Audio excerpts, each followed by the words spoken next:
Assalamu alaikum students. We have discussed the classification of organisms. ठीक है. The next topic is the history of classification system. Who are the different scientists? ठीक है. कौन कौन से different scientists थे जिन्होंने जो है वो क्लासीफाई किया ऑर्गेनिजम्स को, इसकी हिस्ट्री क्या है.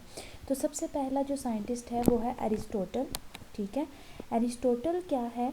एरिस्टोटल ने सबसे पहले जो है वो ऑर्गेनिजम्स को क्लासीफाई किया. He classified all living organisms known at that time into two group. उसने उस टाइम पे जितने भी ऑर्गेनिजम्स प्रेजेंट थे उनको सिर्फ दो ग्रुप्स में डिफाइन कर दिया, या तो वो प्लांट हो सकते हैं या वो एनिमल्स हो सकते हैं. ठीक है. उसके बाद 700 में क्या किया, अबू उस्मान एक साइंटिस्ट थे. ठीक है.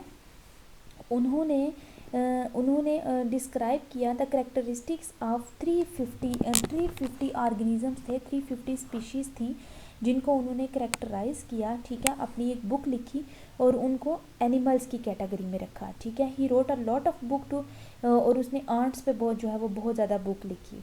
1172 में क्या हुआ कि अनदर साइंटिस्ट थे इब्ने रुश्द. ठीक है. उन्होंने क्या किया, उन्होंने एरिस्टोटल की लिखी हुई बुक को डी एनीमिया, ठीक है, एनीमा, उसको जो है वो उसको ट्रांसलेट किया अरेबिक में.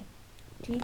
उसके बाद ये एक टेबल दिखाया गया है. ठीक है. इस टेबल में जो है वो 4-5 साइंटिस्ट हैं जिनके जो है वो फंक्शंस दिखाए जो है वो बताए गए हैं कि उन्होंने क्या क्या फंक्शंस परफॉर्म किए थे. तो सबसे पहला है एंड्रिया ने क्या किया था, डिवाइड प्लांट इनटू 15 ग्रुप. इसने प्लांट्स को जो है वो 15 ग्रुप्स में डिवाइड किया था और उसे एक जेनरा का नाम दिया. नेक्स्ट है जॉहन ने जो है वो पब्लिश्ड की important work on plants classification. इसने भी प्लांट्स को क्लासिफाई किया और उसने इंपॉर्टेंट बुक्स को पब्लिश किया. उससे अगला है अगस्टस. ठीक है. इंट्रोड्यूस द आपने पीछे टैक्सोनॉमिक हायरार्की पढ़ा है ना, तो उसमें जो ऑर्डर था, ऑर्डर वाली सीरीज़ थी वो इसने जो है वो डिफ़ाइन की थी. उसके बाद है टॉर्नीफोर्ट ने जो है वो क्लास और स्पीशी को डिफ़ाइन किया था. एंड कैरोलस ने जो है वो ग्रुप किया था स्पीशीज़ को अकॉर्डिंग टू,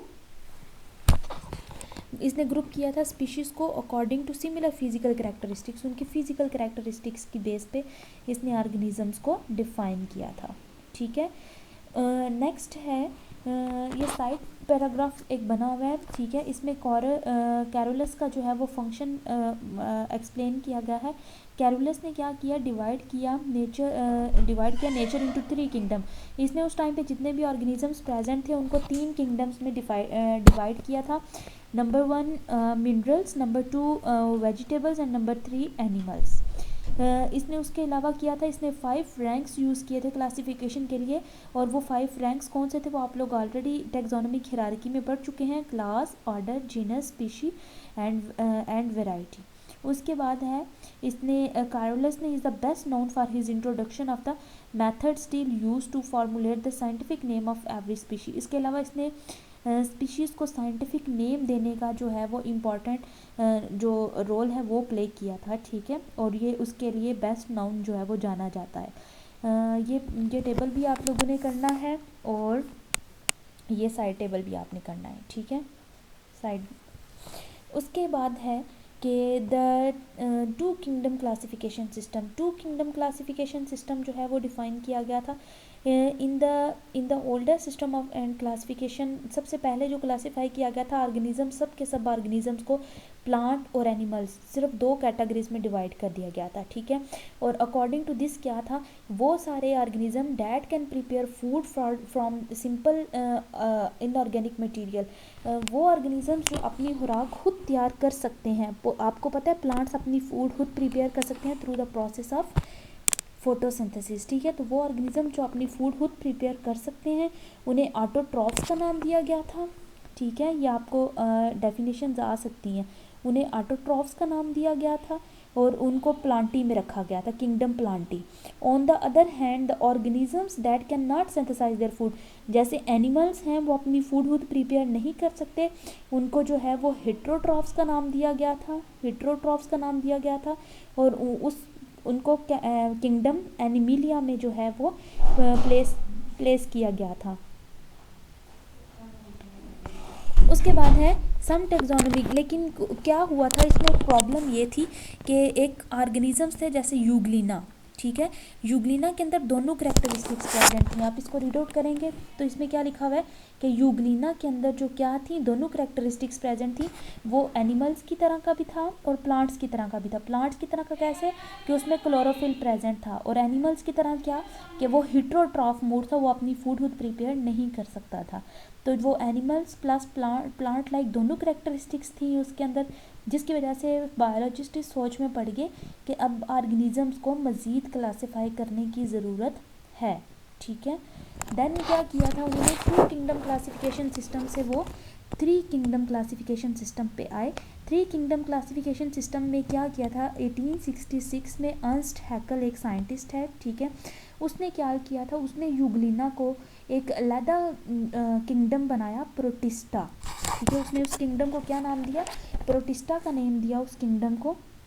उसने एक अलहदा किंगडम बनाया और उसमें उसने यूग्लिना और बैक्टीरिया वगैरह को जो है वो प्लेस कर दिया। लेकिन इस अभी तक फंजाई का आपको पता है प्लांट लाइक जो स्ट्रक्चर होते हैं, वाटर की सरफेस पे भी जो है नहीं, sorry, that called the algae.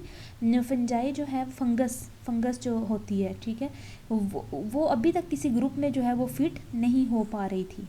तो उसको क्योंकि फिंजाई की करैक्टरिस्टिक्स जो हैं वो ना तो प्लांट से मिल रही थी ना एनिमल से, वो क्या थी, ऑटोट्रॉफ्स थी, बट आर नॉट ऑटोट्रॉफ्स। वो क्या थी, प्लांट्स की तरह की तो थी लेकिन बट आर नॉट ऑटोट्रॉफ्स, लेकिन वो ऑटोट्रॉफ्स नहीं थी, वो अपनी फूड खुद प्रिपेयर नहीं कर सकती थी। तो इसलिए फंगस को जो है वो प्लेस करने के लिए नेक्स्ट जो है वो 5 किंगडम क्लासिफिकेशन सिस्टम दिया गया था। 5 किंगडम क्लासिफिकेशन सिस्टम 1937 में ई चैटन एक साइंटिस्ट था, उसने दिया। उसने क्या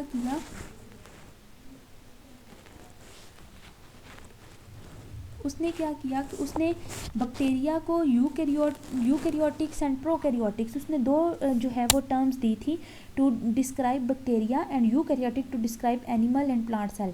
उसने प्रोकैरियोटिक की एक टर्म दी थी जिसमें उसने बैक्टीरिया को डिफाइन किया था, और देन उसने यूकैरियोटिक की एक टर्म दी थी जिसमें उसने एनिमल्स और प्लांट्स को जो है वो डिफाइन किया था। इन 1967 में रॉबर्ट एक साइंटिस्ट था, उसने 5 किंगडम जो है वो एक्सप्लेन किए थे, 5 किंगडम क्लासिफिकेशन सिस्टम। और ये 5 किंगडम क्लासिफिकेशन सिस्टम किस पे बेस कर रहा था, the level of cellular organisation.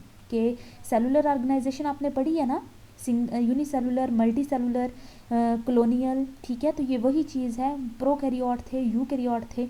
तो इसने एक तो वो लेवल ऑफ सेलुलर ऑर्गेनाइजेशन देखा कि उस ऑर्गेनिजम्स की जो है वो जो सेलुलर ऑर्गेनाइजेशन है वो किस तरह की है, और दूसरा इसने देखा था the principal mode of nutrition.